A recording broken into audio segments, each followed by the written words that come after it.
The house was full of laughter when my husband leaned in and quietly told me I didn't belong in it. Ethan's 9th birthday party was in full swing. Blue and silver balloons floated against the vaulted ceiling. Neighbors crowded around the kitchen island with paper plates and wine glasses. Someone had just started singing off-key near the cake. From the outside, it looked like the kind of life people envy. Daniel stepped up behind me while I was cutting slices of pizza for the kids. His hand settled lightly at the small of my back, warm and familiar. To anyone watching, it would have looked affectionate, protective. Even, he bent close to my ear. "This isn't your home," he whispered. For a second, I thought I'd misheard him. The music was loud. Kids were running through the hallway. But then he added, softer, colder. "Be quiet." I froze with the pizza cutter still in my hand. That's when I saw Ethan standing just beyond Daniel's shoulder near the hallway entrance. He wasn't laughing with his friends. He wasn't chasing balloons. He was watching us, watching his father. And I knew. Daniel hadn't realized Ethan was close enough to hear every word. Daniel straightened, smiling at our guests like nothing had happened. He lifted his glass in a toast about how proud he was of our son, how grateful he was for everyone coming. His voice was confident, polished, the voice he used at investor dinners and Chamber of Commerce events. But I could still feel the imprint of his whisper against my skin. "This isn't your home." He hadn't said it in anger. He hadn't said it in a fight. He'd said it like a fact. The rest of the party moved around me in a blur. I passed out cake. I laughed when one of the boys smeared frosting on his own nose. I thanked Mrs. Caldwell for the gift card and promised to text her about the school fundraiser next week. I played my part. Across the room, Judith stood near the fireplace, perfectly composed in her cream blazer. My mother-in-law watched everything without appearing to watch anything.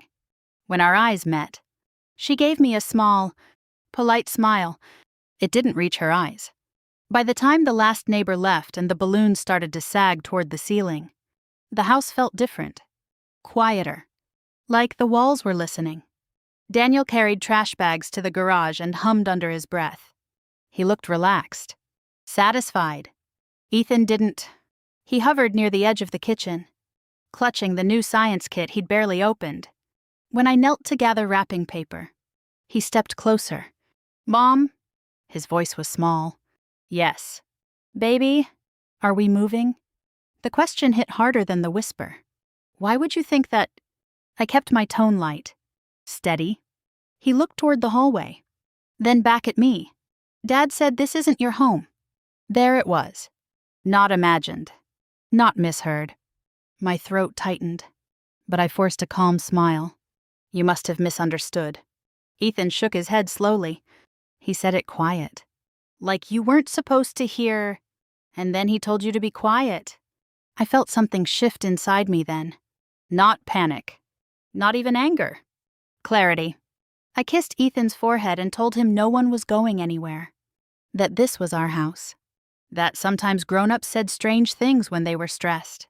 I walked him to his room, tucked him in, and waited until his breathing evened out before I turned off the light.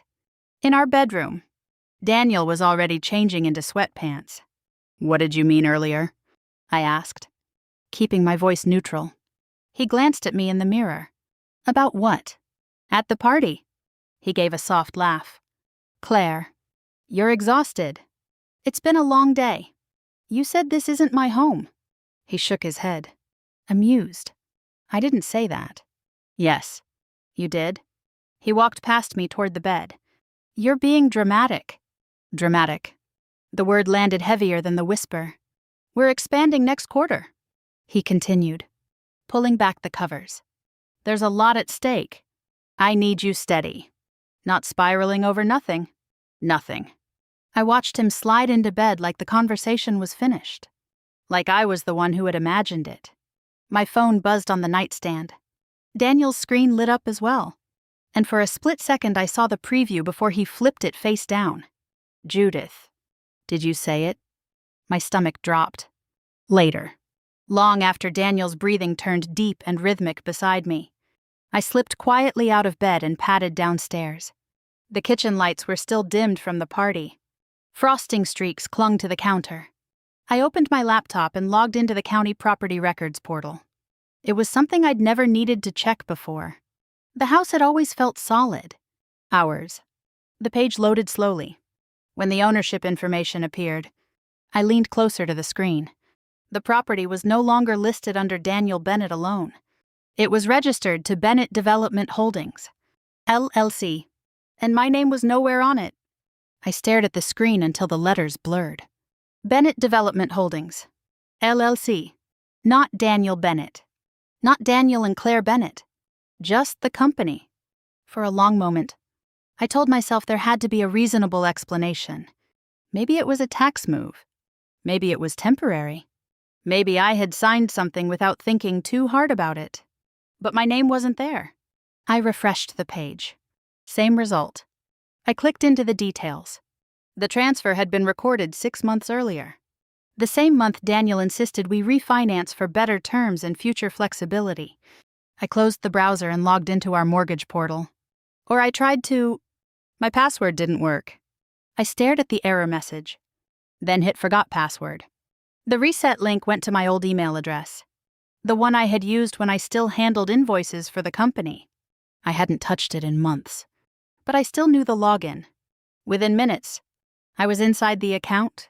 There it was, the refinance agreement. I downloaded the full packet and scrolled straight to the signature page. My name was there. Claire Bennett. Digital time-stamped. I checked the date. That weekend, Ethan and I had been in Asheville visiting my sister. Daniel had stayed behind for meetings. I remembered the hotel room, the indoor pool, Ethan's excitement over the waffle machine at breakfast. I had not signed anything. I went back to the documents and found a clause I didn't remember seeing before. Spousal equity waiver. My pulse slowed instead of racing. That was the thing about shock. It could sharpen you. I kept reading. The refinance funds had been used to restructure capital allocations within Bennett Development Holdings. So the house had been transferred into the LLC. Then the refinance had pulled equity. Then the capital had been moved. Moved where? I opened a new tab and searched the North Carolina corporate registry. Bennett Development Holdings, LLC had been formed 6 months ago, just before the refinance. Managing member, Judith Bennett. Operating partner, Daniel Bennett. No mention of me. I leaned back in the kitchen chair and let that settle. Judith wasn't just hovering on the sidelines. She was inside the structure. A memory surfaced, sharp and unwelcome. When Daniel's construction company first struggled, I had written him a check from my grandmother's inheritance. $75,000. I told myself we were building something together. He had called me his partner then. He had said we would grow it side by side. When Ethan was born, Daniel suggested I step back from day-to-day operations. Focus on what matters, he'd said. We're solid now. Solid. I hadn't seen updated shareholder paperwork in years. The next morning at school drop-off, I tried to act normal. I smiled at the crossing guard. I hugged Ethan a little longer than usual. As I turned toward the parking lot, Mrs. Caldwell caught my arm gently. I heard Daniel's expanding to Charleston, she said brightly. That's exciting. It is, I asked before I could stop myself. She tilted her head. Judith mentioned it at book club. Said you were stepping back to focus on your health. Must be a relief. My health. I forced a small laugh. I'm fine. Of course you are, she said quickly. I just meant it must be nice not to carry the stress of the company I had helped start. I drove home with my jaw clenched so tight it ached. That afternoon, I searched deeper into the LLC filings. There had been an amendment 2 months earlier. A board vote. Unanimous. Voting rights restructured. My status listed as inactive non-operational interest. I had never been notified of any vote. I called Daniel that evening while he was still at the office. Why is the house under the LLC? I asked calmly. It's asset protection, he said without hesitation. Standard practice. Why wasn't I told? You were told we were restructuring. That's not the same thing. He sighed softly. Claire, you stepped away from the company. You can't expect to be looped into every operational detail. This isn't an operational detail. It's our home. It's a property, he corrected gently. There's a difference. When he came home later, I asked him about the refinance signature. You signed electronically, he said. It's in the file. I wasn't in town that weekend. He looked at me for a long moment, then smiled in a way that made my skin crawl. You're misremembering. I didn't argue. I just watched him. After dinner, while he showered, I opened the digital estate planning folder I hadn't looked at in months. There was a new document dated 3 months ago. Revocable Trust Agreement. Daniel Bennett. Grantor. Successor Trustee. Judith Bennett. I scrolled to the beneficiary section. Ethan was listed, but under discretionary language controlled by the trustee, I was not listed at all. Not as beneficiary. Not as trustee. Not as anything. I closed the laptop slowly. When Daniel came back downstairs, I was sitting at the kitchen island, the same place he had leaned in and whispered, "You don't need to worry about things you don't understand," he said lightly when he saw the papers. I folded my hands together and looked at him steadily.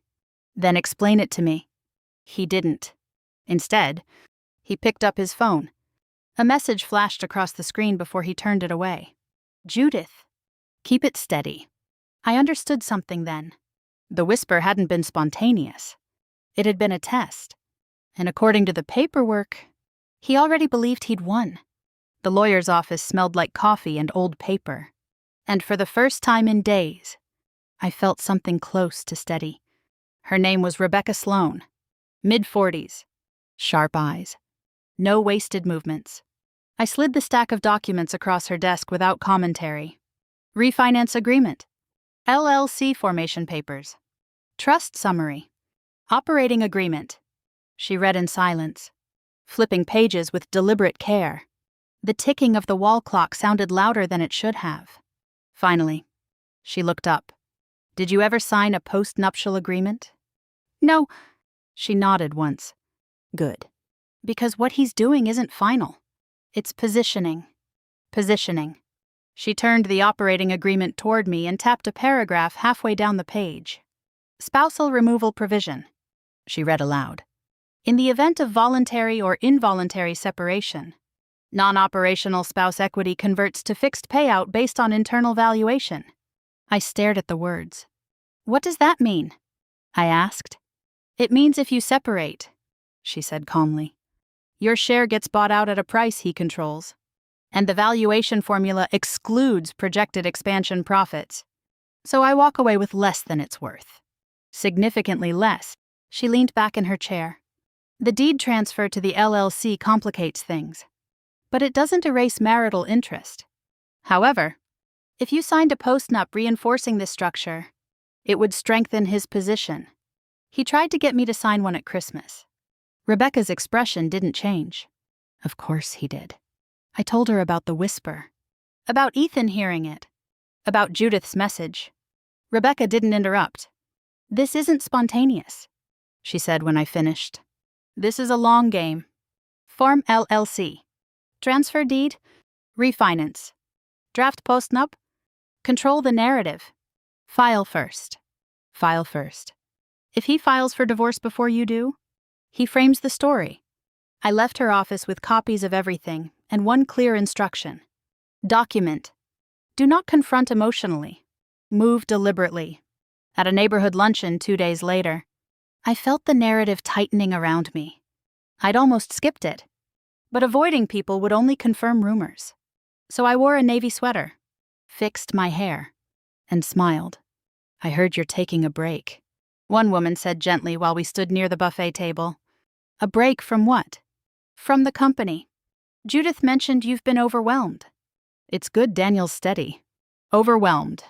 I could almost see the script unfolding. I'm not overwhelmed, I said evenly. She looked embarrassed.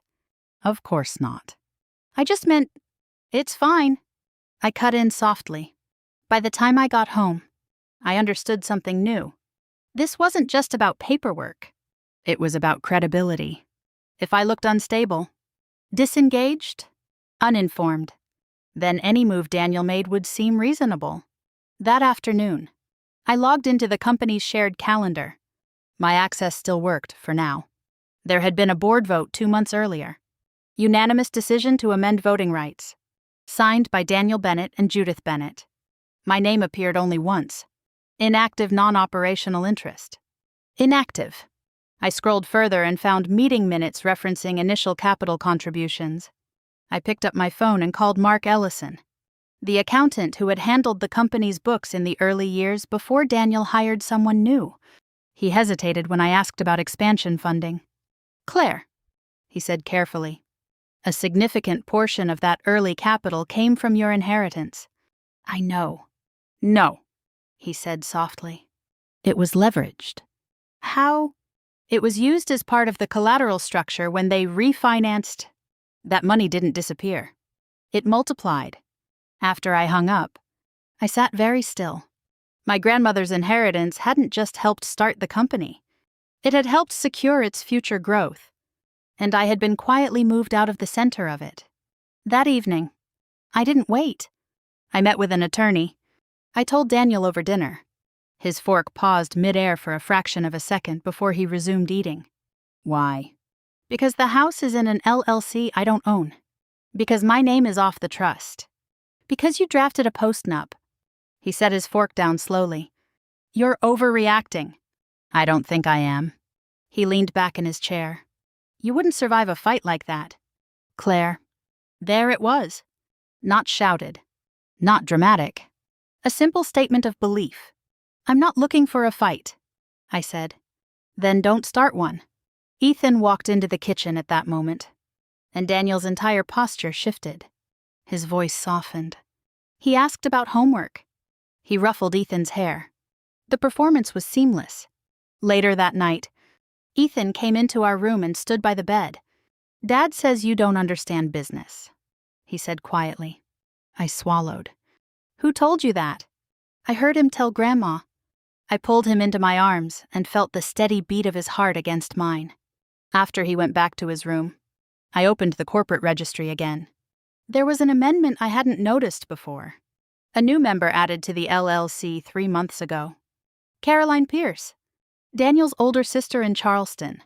Capital contribution listed under her name matched almost exactly the refinance equity pulled from our house. I stared at the numbers until they stopped looking like numbers and started looking like intention. House equity moved into LLC, listed as sister's capital. Voting power consolidated within bloodline. Not mine. When I met Rebecca again the next morning, I laid it all out. "He's creating a version of reality where you're optional," she said quietly. Optional. That night, I tried to access the company's shared drive. Access denied. My permissions had been revoked. No message. No warning. Just silence. He knew I was looking. And he was accelerating. Judith's house glowed like a magazine spread on Christmas Eve. Every window was trimmed in white lights. Garland draped the staircase in perfect symmetry. The dining table shimmered under crystal and gold. From the outside, it looked like legacy, stability, tradition. Inside, I felt like a guest. Daniel stood near the head of the table pouring wine, laughing easily with his uncle about expansion plans. Caroline had driven in from Charleston with her husband, all polished charm and subtle confidence. Investors Daniel had recently begun courting lingered near the fireplace, as if this were less a holiday dinner and more a strategic networking event. Judith greeted me with a soft kiss on the cheek. "You look tired, dear," she murmured, her voice sweet enough to pass for concern. "I'm fine," I replied. She smiled in a way that suggested she didn't believe me or didn't care. Dinner moved smoothly. Compliments about the turkey. Stories about Ethan's science project. Small. Curated laughter. Daniel kept one hand resting lightly on the back of my chair. The picture of partnership. After dessert, he stood and lifted his glass. "I just want to thank everyone for being part of what's coming next," he said warmly. "We're expanding operations into South Carolina next quarter. New partnerships. Bigger projects. It's been a long time coming. He nodded toward Judith. Toward Caroline. Couldn't have done it without steady leadership and vision. Applause filled the room. He did not look at me. He did not mention the early years. The risk. The money that had kept the lights on when the company almost folded. I smiled anyway, as people drifted into smaller conversations. I noticed Judith slip Daniel a cream-colored envelope near the fireplace. It happened quickly. Casual. Practiced. Later, when Daniel set his jacket over a chair, curiosity pulled me closer. The envelope had shifted just enough for the top page to show. Post-nuptial agreement, draft. My pulse didn't spike. It steadied.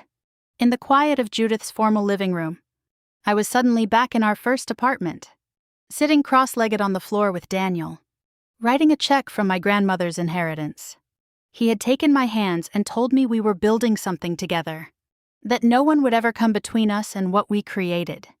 Now he was building without me. Can we talk? Daniel's voice came low at my shoulder. He guided me into Judith's study, closing the door behind us. The room smelled faintly of leather and old books. He held up the envelope. It's just smart planning, he said. For who? I asked. For us? Clean lines, clean structure. He handed me the draft. The language was precise. In the event of marital dissolution, I waived claim to future valuation growth of Bennett Development Holdings. Equity converted to fixed payout. No contest clause. Custodial language referencing primary financial stability provider. You think I'm not financially stable? I asked quietly. You stepped back, he replied. You chose that. I stepped back because you asked me to.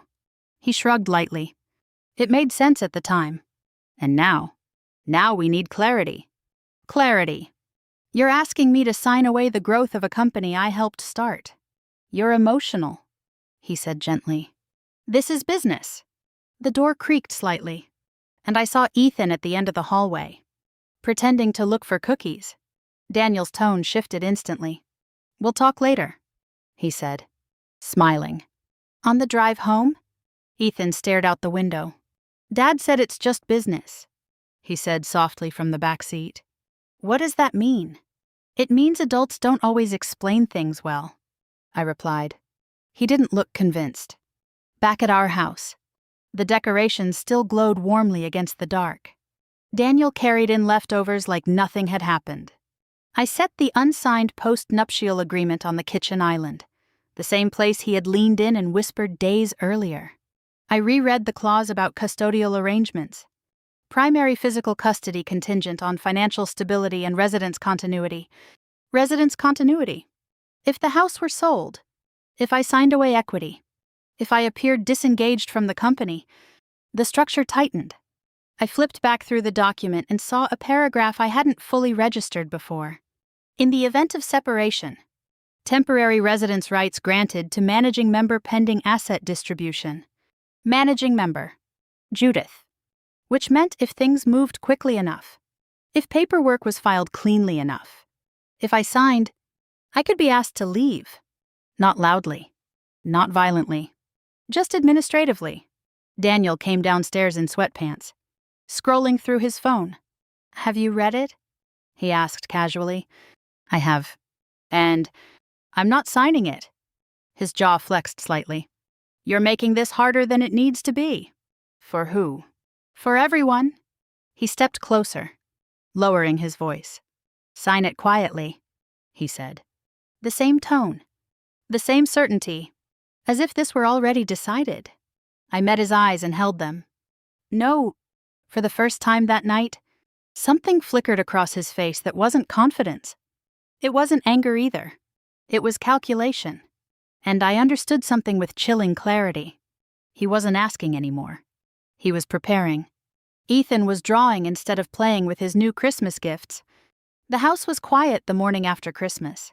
Wrapping paper still overflowed from the trash can. The tree lights blinked lazily in the corner. Daniel had left early for a strategy meeting, leaving behind coffee cups in silence. I found Ethan at the dining table, hunched over a sheet of white paper, tongue pressed slightly against his lip the way he did when he was concentrating. "What are you working on?" I asked. He didn't answer right away. He turned the paper toward me. It was our house, or something like it. The house was split down the middle by a thick black line. On one side stood a tall stick figure and a smaller one. On the other side, outside the door, was a single stick figure with longer hair. "That's when Dad said it wasn't your home," Ethan said quietly. My chest tightened. "Why did you draw it like that?" I asked, keeping my voice gentle. "Because he said it like you weren't supposed to live here." There was no anger in his voice, just confusion. "And Grandma said you don't understand business," he added. "Dad told her we'll be better once this is clean." Clean. The word echoed. Did he say what he meant by that? I asked. Ethan shook his head. They were talking in the hallway at Grandma's. They thought I was watching TV. I sat beside him and ran my fingers through his hair. "You don't have to worry about grown-up words," I said softly, but I knew I did. After Daniel left for the office, I opened my laptop again. If the house was clean, what did that mean in practical terms? I searched local real estate listings, filtering by our zip code. New construction, luxury properties, off-market previews. It took less than 5 minutes to find it. Our address? Listed as coming soon, private showing available. The description was almost flattering. Executive-style residence. Strong investment profile. Recently restructured ownership. Restructured. The listing agent was someone Daniel had worked with on several development projects. My hands didn't shake. I took screenshots. Then I picked up the phone and called the realtor. "Hi," I said lightly. "I'm calling about the property on Willow Creek Drive." "Oh yes," she said cheerfully. "Beautiful home." "I live there," I replied. There was a pause. "Oh, of course. Daniel mentioned you were on board with the move. Said you preferred something quieter once expansion settled." "I did. That's what he said," she answered carefully. "Private showings are already scheduled. It's a strong market." "Thank you," I said, and ended the call before my voice could shift. He hadn't just restructured the deed. He had listed the house. That afternoon, I reread the post-nuptial agreement with new eyes. The clause tying property sale proceeds to LLC capital structure suddenly felt less theoretical. If the house sold under the LLC, proceeds flowed into company accounts, not directly into marital distribution. And the custody language. Primary physical custody contingent on financial stability and residence continuity.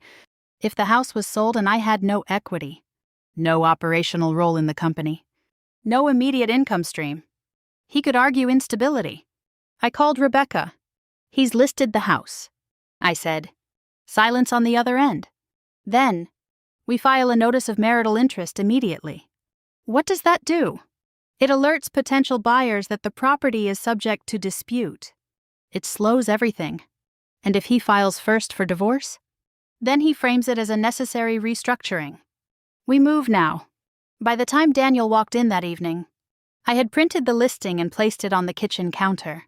He loosened his tie and glanced at the paper. "You were going to tell me when—" I asked calmly. He didn't flinch. "You always said you wanted simpler," he replied. I said I wanted less chaos. "Not less ownership. It's an opportunity," he said. "We upgrade? We streamline? You don't list our home without telling me. It's a property held by the company. It's where our son sleeps." His jaw tightened. "Dragging this out will only hurt Ethan," he said quietly. There it was. The first open threat of custody pressure. "Are you threatening me?" I asked. "I'm stating reality." Later that night, Ethan stood in my doorway instead of going to bed. "If Dad owns the house?" he asked. "Does that mean he owns us?" I crossed the room and knelt in front of him. "No one owns you?" I said firmly. He searched my face like he was measuring the truth of it. When I finally lay down hours later, exhausted but wired, my phone buzzed on the nightstand. An email notification. Petition for dissolution of marriage filed. Daniel had already moved. And he had moved first. I read the petition 3 times before I felt anything at all. Petition for dissolution of marriage. Filed by Daniel Bennett. Primary physical custody requested. Exclusive use of marital residence requested. Confirmation that Bennett Development Holdings was separate property. Separate. Rebecca slid the document back toward me across her desk. He's asking for temporary primary custody based on financial continuity, she said evenly. He thinks I can't provide, I asked. He's arguing that you're financially disengaged from the company and emotionally reactive. Emotionally reactive. The phrase was almost elegant in its cruelty. He filed first. Rebecca continued. That gives him the opening narrative. We counter immediately. She flipped open her legal pad and began outlining what Daniel had done. Step by step. Form LLC. Transfer deed. Refinance house. Amend voting rights. Draft postnup. Quietly list property. File for divorce. This wasn't spontaneous, she said. This was a 12-month plan. The room felt smaller, but I felt clearer than I had in weeks. Then we moved just as deliberately, I said. Rebecca nodded once. We bring in a forensic accountant. 2 days later, I sat across from a man named Harold Price in a conference room that smelled faintly of toner and lemon disinfectant. He was quiet. Methodical. He didn't waste time on sympathy. I handed him everything I had. Within an hour, he looked up from his laptop. There are irregular capital transfers between the LLC and an entity registered under Caroline Pierce, he said. My sister-in-law. Yes. He tapped a series of highlighted lines on the screen. Her capital contribution matches almost exactly the refinance equity extracted from your home. So it wasn't her money. It may have been routed through her, he said carefully. But documentation is thin. Thin documentation meant vulnerability. He continued scrolling. Daniel personally guaranteed a line of credit for expansion based on projected revenue. That projection assumes stable ownership of the property and capital structure. And if that's challenged, it destabilizes the guarantee. I sat back slowly. He had built his fortress on paperwork that could unravel. Rebecca filed an emergency motion to freeze the sale of the house and prevent further transfer of LLC shares. 10 days to hearing. When Daniel received notice, he came home earlier than usual. He found me in the kitchen reviewing a binder Harold had assembled. You filed a freeze motion, he asked. Yes. He let out a quiet laugh that didn't reach his eyes. You just triggered audits you won't survive. If everything is clean, I said evenly. There's nothing to worry about. He stepped closer. You think investors enjoy litigation headlines? You think scrutiny helps anyone? I think transparency helps. For a moment, something flickered behind his calm. Not rage. Not panic. Calculation. He turned away without another word. Later that night, raised voices carried farther than I intended. I hadn't meant for Ethan to hear us, but he did. He stood in the hallway, small and still. After Daniel went upstairs, Ethan walked into the kitchen holding his tablet. I recorded some of it, he said quietly. Why?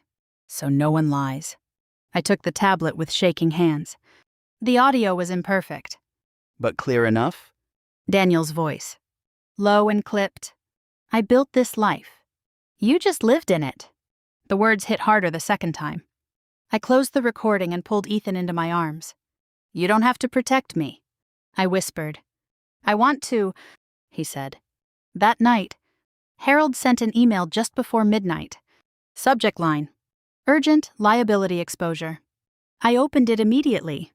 Daniel had personally guaranteed the expansion credit line using projected revenue dependent on funds derived from the refinance. If the refinance was deemed a misuse of marital property, the liability could shift entirely onto him.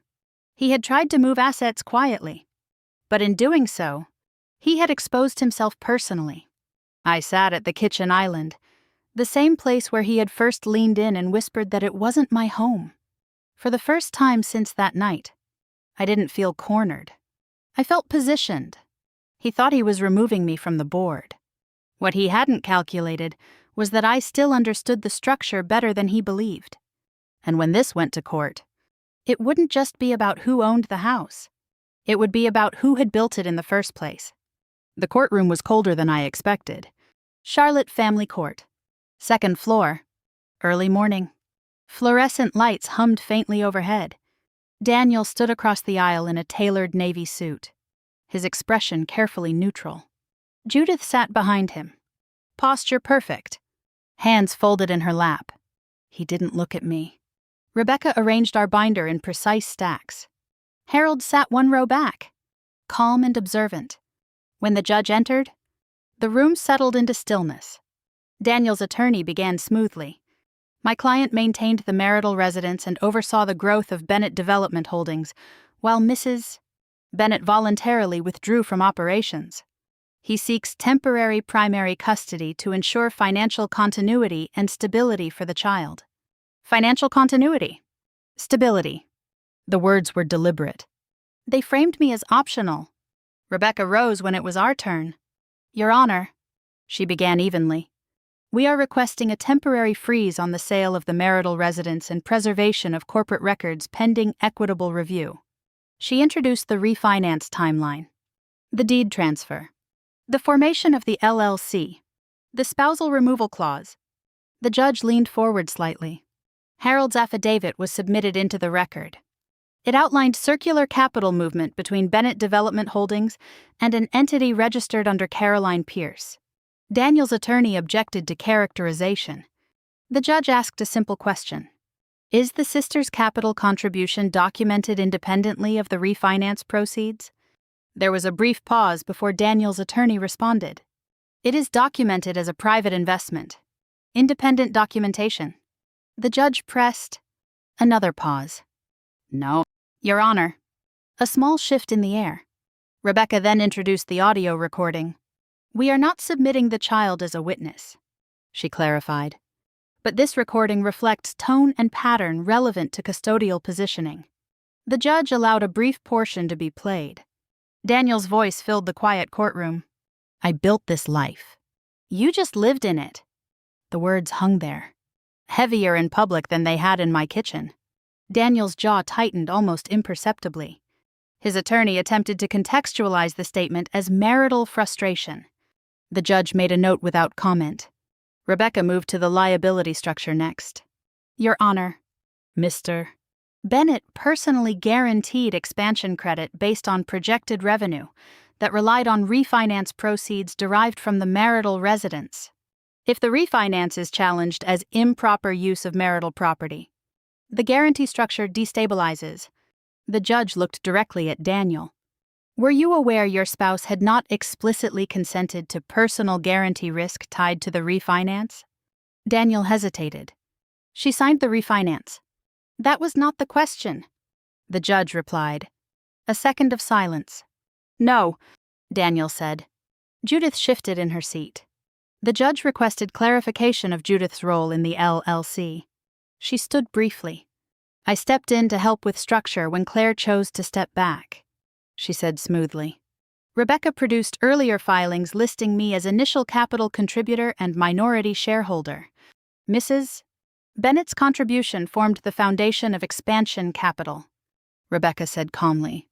The word co-founder appeared in the early corporate documents. The narrative of fragility weakened in real time. After both sides finished, the judge issued temporary orders. Sale of the property frozen pending review. Full financial disclosure required within 14 days. No transfer of additional LLC shares. Joint temporary custody maintained. Marital interest cannot be erased through restructuring alone, the judge said firmly. The words settled over the room like a quiet correction. Outside the courtroom, Daniel finally approached me. The hallway echoed with footsteps and low conversations. You're going to burn everything down, he said under his breath. You lit the match, I replied. For the first time. He didn't counter. He walked past me without another word. My phone buzzed in my hand as I stepped toward the elevator. It was Harold. Additional discrepancy found in tax allocation schedules. Urgent. I opened the message. There were inconsistencies in how capital had been allocated across fiscal quarters. If examined closely, They could trigger deeper scrutiny. I looked up and saw Daniel standing at the far end of the hallway, speaking quickly into his phone. The confident provider, the architect of stability.